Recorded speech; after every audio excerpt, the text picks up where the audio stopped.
అప్పులతో ఆత్మహత్యలు, తలరాత మారని బ్రతుకులు, రైతన్న కన్నీటి కష్టాలు, ఎన్నడూ తీరని శోకాలు. అప్పులతో ఆత్మహత్యలు, తలరాత మారని బ్రతుకులు, నష్టాన్ని కష్టాన్ని భరించి రైతన్న, అవమానమాకలి ఎదిరించి రైతన్న మన కోసమే కష్టపడతాడు, మన కడుపులని నింపుతాడు. అయినా రైతన్నకి నాడు ఉండదు కంటి నిండా కునుకు, రైతన్నకే పూట దొరకదు కడుపు నిండా మితుకు.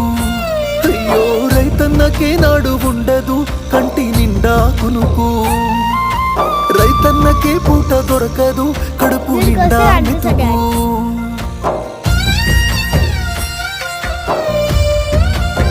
మళ్ళీ రిటర్న్ వచ్చేటప్పుడు మాట్లాడకుండా తీయాలి నీట్గా, ఎవరితో మాట్లాడదు.